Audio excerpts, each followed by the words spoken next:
Bueno, y a esta hora nos encontramos con los hermanos de Cincelando, quienes nos hablarán acerca de la justicia, un tema muy importante para todos los colombianos, pues que vivimos en ese proceso, pues todo lo que se ve en política, la paz y toda la reestructuración de la convivencia social.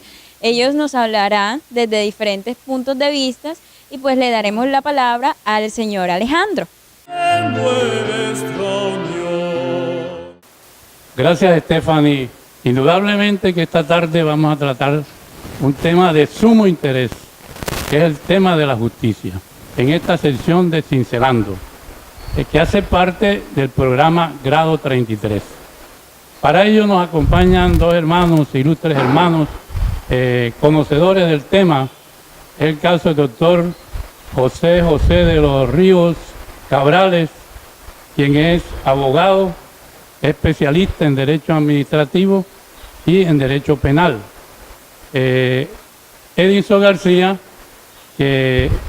Peña, quien también nos acompañó en otros temas, muy versado en este aspecto del derecho, especialmente en lo relacionado con la justicia social. De tal manera que entremos enseguida en el tema de la justicia.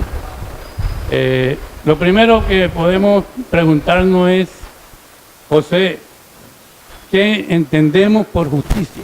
Muy buenas tardes, Alejandro. El concepto de justicia básicamente es una concepción que cada época y lugar de la civilización humana tiene acerca del sentido de sus normas jurídicas. Es un valor determinado como de bien común por la sociedad. Nació la necesidad de mantener y preservar la armonía entre sus integrantes de la respectiva sociedad. Es además un conjunto de pautas, normas y criterios que establecen el marco adecuado para relaciones entre las personas e instituciones, autorizando, prohibiendo y permitiendo acciones específicas en la interacción de individuos e instituciones.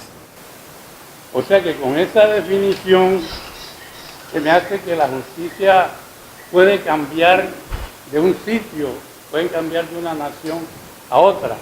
Es decir, el concepto de lo justo o la acción de la justicia. ¿Qué nos dice Edison?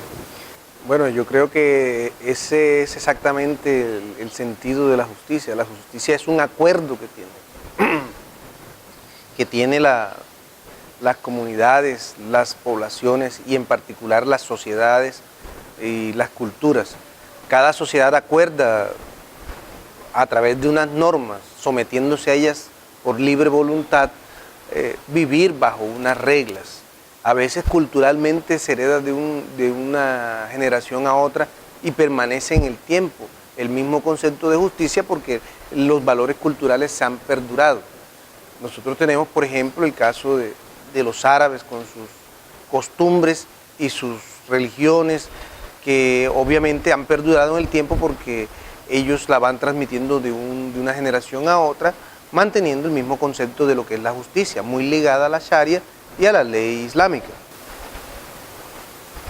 Y entonces podríamos decir que la justicia está relacionada primero pues con la nación o con la sociedad donde se desenvuelve el individuo, por un lado, pero ¿qué diferencia hay o cómo podríamos analizarla dentro del contexto de la igualdad? ¿Quién me podría decir algo sobre eso? Lo que pasa es que la igualdad es un valor que tiene nuestra comunidad, que tiene muchas comunidades. La justicia no necesariamente va ligada al valor de la igualdad, entendiéndose como la misma oportunidad para todos. La justicia solamente son las normas que nos permiten a todos alcanzar en igualdad de condiciones hasta donde nosotros mismos queramos llegar. Esto es, la justicia no regula la igualdad, no se vincula a la igualdad, pero permite la existencia de la igualdad. Por eso es que muchas veces confundimos un concepto con otro. La justicia no necesariamente va de la mano de la igualdad, pero sí es un valor fundamental dentro de nuestra sociedad en la que vivimos y en la cual necesariamente la justicia va atada a la igualdad. Entonces, va atada a la igualdad, eso me parece interesante. En nuestra sociedad, en nuestra sociedad, y no para todos los casos. Y no para todos los casos, bueno. Entonces, se me ocurre a mí que, ¿cómo sería entonces la justicia distributiva? Entonces, el concepto no lo manejo, pero ustedes son los expertos. José, ¿cómo podríamos decir, por ejemplo, que distribución justa de recursos, o no sé, ¿no? ¿A qué se refiere específicamente cuando hablamos de una justicia distributiva, por ejemplo, aquí en Colombia, donde nosotros nos estamos desenvolviendo? Sobre el concepto de justicia distributiva podemos decir que es la manera como se distribuyen los bienes, las posibilidades en el marco de la respectiva sociedad. Hay dos criterios que son antagónicos sobre el concepto de justicia distributiva. El primer concepto es el que sostiene que quienes tienen mayores necesidades deben tener mayores asignaciones de los recursos, los bienes disponibles. El otro concepto de justicia distributiva es de acuerdo a los méritos.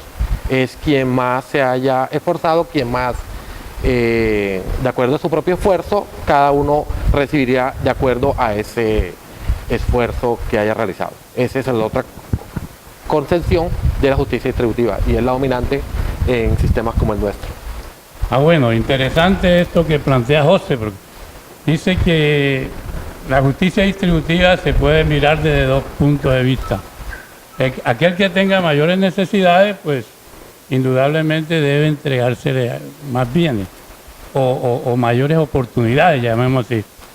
Y el otro por los méritos, pero también nosotros decimos, pero es que los méritos están ligados también a situaciones de injusticias sociales o desigualdades sociales, etcétera, o de coartarle la libertad al ciudadano. Entonces, ahí, en este caso, una persona que tenga mayores posibilidades de ascender debido a sus condiciones económicas, etcétera, podía ascender más dentro de esa escala. ¿Tú qué me dices, Eddie, sobre esto? Bueno, yo estoy de acuerdo con José en el aspecto de que la justicia distributiva en Colombia simplemente es un marco normativo que nos permite a nosotros tener igualdad de oportunidades ante la ley. Sin embargo, no podemos desconocer las circunstancias históricas que han llevado a la creación de las diferencias de clases sociales y desigualdades económicas entre unos grupos de personas y otros. No debemos olvidar que esto está atado más bien a la historia que a la justicia como tal. Las leyes nos permiten a nosotros dar igualdad de oportunidades, pero es la persona quien debe tomar sus oportunidades en las manos, porque este es un sistema evidentemente en el cual se premia por los méritos mismos de las personas. Muchas veces no son méritos de conocimiento o méritos de inteligencia, sino méritos de astucia para los negocios, de capacidad de trabajo, otras veces son de relaciones interpersonales, lo que permite una igualdad y un surgimiento de cada uno de acuerdo a las cualidades de cada uno. Entonces la justicia, nuestra legalidad y nuestro marco normativo nos da una igualdad de oportunidades ante la ley, ante la sociedad y ante el mundo. Entonces es más vinculante decir que la riqueza en Colombia en estos momentos se ata a las políticas, que eso no son otra cosa que leyes estatutarias que vienen desde el Congreso. La ley de presupuesto, la ley de etcétera, etcétera, son cosas que permiten a la nación regular como Estado la distribución tanto de la riqueza e incluso de la pobreza, que lo vemos con los impuestos con los que cargan a las clases más desfavorecidas, a los trabajadores, a la clase media, en beneficio de aquellos que no están haciendo nada, para que puedan acceder siquiera a las condiciones mínimas igualitarias de salud, de educación, vivienda, esas oportunidades básicas para que las personas puedan desarrollarse en el mismo contexto. Es un marco normativo que debemos dejar fluir, pero son las personas mismas las encargadas de aprovecharlo o desaprovecharlo. Sí, sí, está bien. Bueno, es que el marco existe y la ley existe y toda esta parte normativa existe, pero sí, lo que voy yo es sí se está aplicando realmente, porque vemos unas diferencias enormes. Por ejemplo, si vemos las comunidades guayú que nos presentan toda la prensa escrita, hablada, es decir, hay unas diferencias enormes entre esas comunidades y, digamos, la persona acá urbana, la que vive a nivel de la ciudad. De tal manera que, ¿no creen ustedes que hay algo ahí, hay injusticia en relación con eso? Que no les llegue los recursos, que los recursos sean trasladados o desviados hacia otras zonas. Es decir, ya ahí hay un factor realmente de injusticia. ¿Qué dice eso, José? Evidentemente, Alejandro, como tú lo señalas, no es la misma situación, no son las mismas oportunidades que de manera lamentable se le brindan en nuestro país a las comunidades guayús, quienes actualmente es de público conocimiento la problemática en la cual se encuentran: falta de alimentos, falta de agua, entre otros problemas que padecen a los habitantes de una ciudad intermedia, una ciudad capital como Bogotá, por poner un ejemplo. Es de bulto, es evidente que no son las mismas oportunidades que tienen las... Y eso haría lógicamente patente que hay una injusticia social en la manera como se está llevando a cabo la atención, la distribución. La distribución, la utilización de los bienes y servicios, porque es que, es decir, si todos nosotros pagamos impuestos y algunos pues pagan más y otros menos, pero de todas maneras hay un presupuesto de la nación que debía ser distribuido en una forma equitativa, en una forma justa, ¿verdad? Pero ahí es donde viene la injusticia social. ¿Qué nos dice Edith sobre esto? Como les digo, a mi parecer, el problema está mal enfocado en lo que estás diciendo. Yo difiero de eso porque ellos tienen igualdad de oportunidades con todos los demás. ¿Qué es lo que enfoca o lo que enraiza su problema? Ellos vienen en una comunidad cuya cultura es diferencial de la nuestra, es una minoría étnica que nuestra ley, nuestra Constitución del 91 protege. Sin embargo, la asignación de los recursos, a pesar de haberse hecho y a pesar de que las estadísticas y los números están allí, de todo lo que se ha debido invertir, un fenómeno paralelo que es la corrupción ha llevado a esta comunidad a estar en esas condiciones tan deplorables. Sin embargo, muchos indígenas guayú hablan el idioma español porque se lo enseñaron en una escuela, hablan su idioma guayú y lo escriben porque se lo enseñaron en una escuela. Les han dado muchas oportunidades de ir a la universidad, de ir a los estudios. Su situación cultural hoy día es mucho mejor. Sin embargo, la corrupción, evidentemente que es un mal contra todos los estamentos de la sociedad, los ha puesto a ellos en esa situación precaria. No tiene que ver con lo que está escrito en las normas y las leyes, sino con lo que los seres humanos, como en toda sociedad, aquellos que son corruptos, aquellos que han desplazado los valores institucionales, la han convertido en una situación mucho más denigrante, muy inhumana. Entonces se debe es rescatar la normatividad, los marcos y marcos legales bajo los cuales la ley de minorías protege estas comunidades. Necesita una intervención directa contra estas personas que están dilapidando estos recursos. O sea que el fenómeno de la corrupción influye o puede influir o está influyendo efectivamente sobre la verdadera aplicación de hechos justos hacia determinadas comunidades.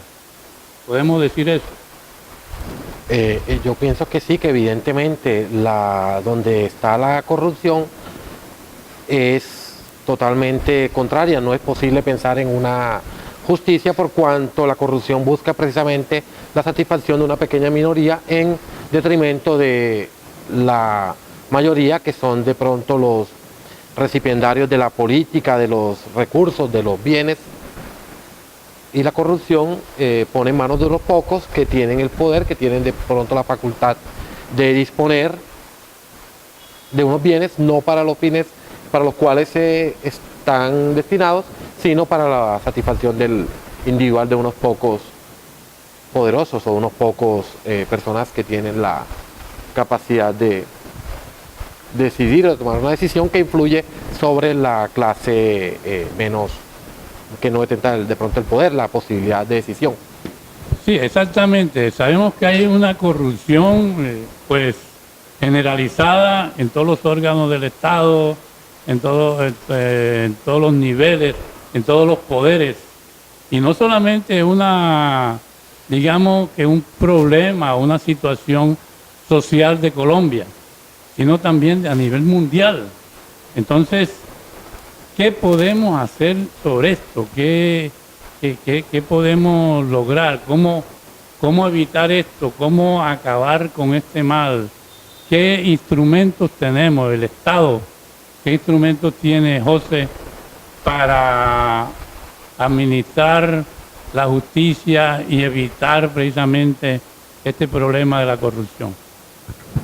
Claro que sí, Alejandro, como tú lo comentas, el tema de la corrupción no es exclusivo ni endémico en nuestro país, es mundial ese fenómeno, y para ello existen los órganos de administración de justicia en cabeza de la jurisdicción ordinaria de la Corte Suprema de Justicia, existen los órganos de control, los diferentes entes como son la Contraloría General de la República, Fiscalía General de la Nación, Procuraduría General de la Nación, la misma Contaduría General de la Nación.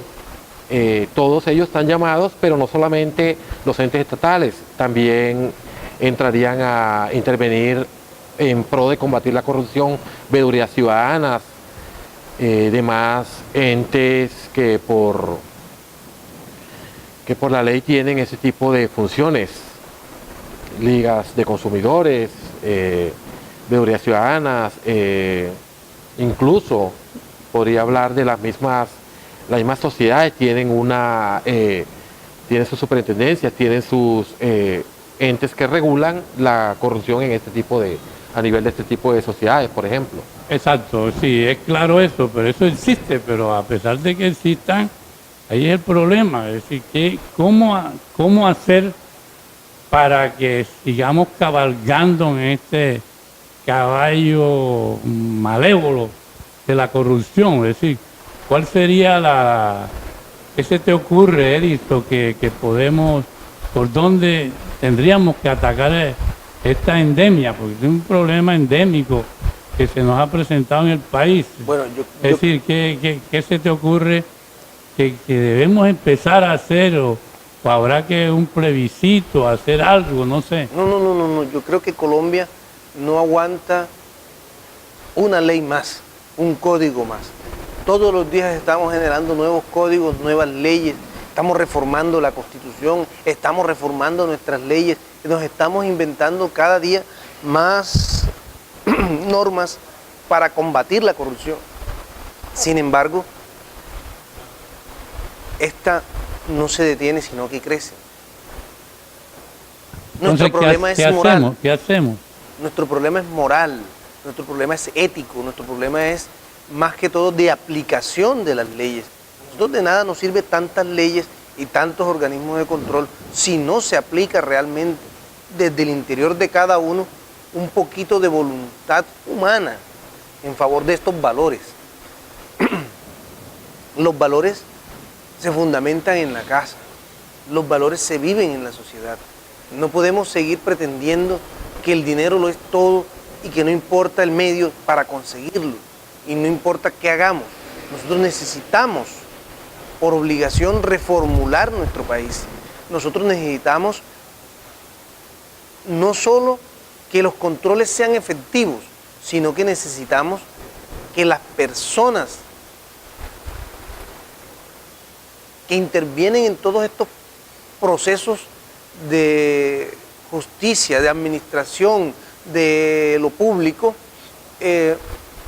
hagan en pro de las comunidades y de acuerdo al marco normativo que nos rige. Necesitamos más gente decente. Eso es cierto, pero como estamos, es que quedamos como en un círculo vicioso donde decimos, pero ¿quién lo hace? Si todos están con esto, los valores están invertidos, se oye decir, ¿verdad? Porque como tú has dicho, es decir, la prioridad es el dinero y la parte ética, la parte moral, que como dices tú, nace en la casa, luego debe seguir en el colegio, a través de los maestros, a través de quienes suministran la enseñanza a los niños, a los jóvenes, y después a nivel de las mismas instituciones, de las universidades.